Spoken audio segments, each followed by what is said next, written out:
السلام علیکم ګرانو دوستانو. نن به زه تاسو ته د کرکټ په هکله باندې یو څو تازه او ډېر مهم خبرونه درکړم چې خاص کر زه به تاسو ته ووایم چې د افغانستان زمریان یو نوی تاریخ جوړولو ته که خیر تیار دي. بل به زه تاسو ته د هندوستان ډېر مشهوره پخوانی لوبغاړی آکاش چوپړا چې کوم ده هغه بیا د افغانستان او د سریلانکا چې کومه لوبه ترسره کیدونکې ده د افغانستان ټیم ته یې د ګټلو مشوره ورکړې ده. او دې نه علاوه به زه تاسو ته دغه د پاکستان وسیم خان چې کوم انفیر شوی د هغه په ځای باندې کوم لوبغاړی پاکستان اعلان کړی ده د ایشیا کپ سکواډ لپاره. او بل به زه تاسو ته ووایم چې نیوزیلینډ هم خپل لوبغاړي دغه اسټرالیا لوبو ته اعلان کړي دي. ویډیو تر اخره پورې وګورئ، په هر څه به تاسو پوه شئ. نو راځم اول زه تاسو ته وایم چې که خیر سبا ته په ایشیا کپ کې د افغانستان او د سریلانکا اولنۍ لوبه ترسره کیدونکې ده. دغه لوبې نه خو به تاسو خبر یاستئ، خو د افغانستان دغه څومره لوبغاړي چې دي دغه هم نن هم پریکټس په دوبۍ کې کړی ده او دوی وایي چې موږ مکمل تیار یو چې سریلانکا ته ماتې ورکړو او د افغانستان لپاره یو نوی تاریخ جوړ کړو.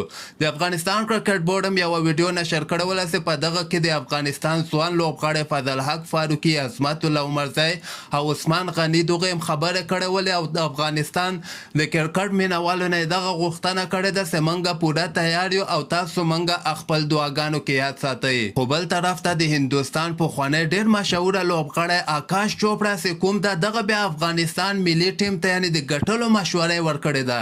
آکاش چوپړا دغسې ویلي دي چې دې کې شک نشته چې د افغانستان دغه لوبغاړي که تاسو وګورئ، که هغه رشید خان ده، که هغه محمد نبي ده، که هغه فضل حق فاروقي ده، که مجیب زدران ده، که قیس احمد ده، وایي دغه لوبغاړو زیاتره لیګونو کې لوبېدلي دي او دوی ته ښه معلوم ده چې په شروریزو لوبو کې څنګه ولوبېږي. آکاش چوپړا دغه خبر هم کړې ده چې د افغانستان لوبغاړي بیخي ډارېږي نه میدان کې چې کومې دوی بیخي دغه غم کې نه دي چې موږ آوټ سو یا آوټ نه سو، خپله قدرتي لوبه که چېرته وایي دوی ترسره کړي افغانستان 100 په 100 کې سریلانکا او بنګلادیش ته ماتې ورکولی سي. خو آکاش چوپړا بیا یوه خبره د افغانستان لوبغاړو ته کړې ده چې هېڅ کله پریشر کې تاسو یعنې چې کله تاسو باندې پریشر راسي د هغې باید کیسه کې نه سئ او خپله قدرتي لوبه سې ترسره کوئ. تاسو وایي دې ته ونه ګورئ چې دا کوم بالر ماته بالنګ ترسره کوي، دا د پاکستان ټیم ده، د هندوستان ټیم ده، د سریلانکا ټیم ده، دغې ته باید ونه ګورئ او خپله لوبه چې څنګه تاسو دغه نورو ټیمونو سره لوبېږئ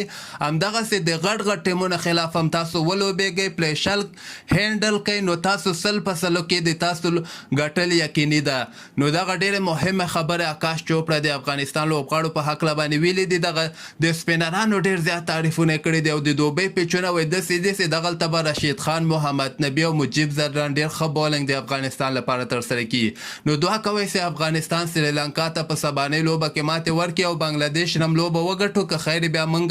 مخکې راونډ هم وتلی سو. او بل به زه تاسو ته د پاکستان په هکله باندې یو خبر درکړم چې هغه وسیم خان د دوی یو اراونډر و، ډېر ښه اراونډر و، پښتون لوبغاړی و د وزیرستان و، هغه تېره ورځ انفیر شوی ده. نن یو بل لوبغاړی دوی اعلان کړی ده،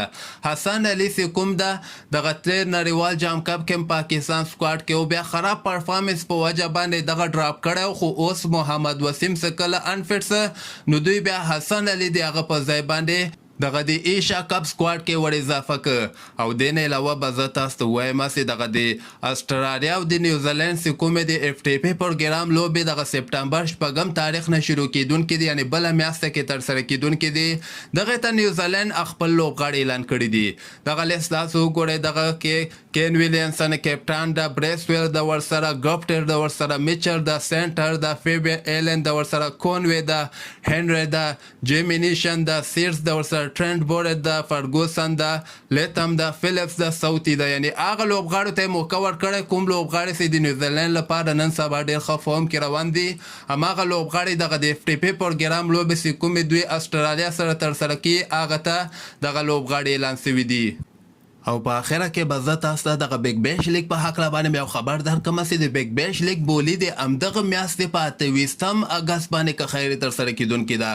دغه لیست تاسو کتلی سئ د اسټرالیا کرکټ بورډ له طرف نه نشر شوی ده چې په دغه حساب باندې به لوبغاړي دوی اخلي، یعنې پلیټینم لوبغاړي چې کوم دی اول به میربن رینیګیټس یو لوبغاړی اخلي، بیا به میربن سټارز یو لوبغاړی اخلي، بیا به برسبن هیټ اخلي، بیا به سیډني ټانډر اخلي، ایډریډ سټایکر به 5 نمبر باندې اخلي، پرس کوچر به اخلي، سیډني ټانډر به اخلي، هوبرټ هډکې به اخلي. بیا چې دوی یو لوبغاړی دغه پلیټینم کیټګرۍ والا واخیسته، هغې نه وروسته به بیا د ګولډ کیټګرۍ لوبغاړی هم همدغسې په لمبرونو باندې اخیستل کېږي. یعنې اول به یې میلبرن رینیګیډ اخلي، بیا به یې میلبرن سټار اخلي، بیا به یې برسبین هیټ اخلي، بیا به یې سیډني ټنډر اخلي، بیا ایډریډ سټرایکر. همدغسې بیا د سیلور کیټګرۍ لوبغاړی هم هوبرټ هوډیکیټ به یې اول اخلي، بیا سیډني ټنډر به یې اخلي او دغه نور لیست هم تاسو کتلی سئ. یعنې دغه حساب باندې به د بیګ بیش لیګ بولي کې لوبغاړی اخیستل کېږي. نو همدغسې تازه خبرو لپاره تاسو دغه چینل هم در سره سبسکرایب کولی سئ.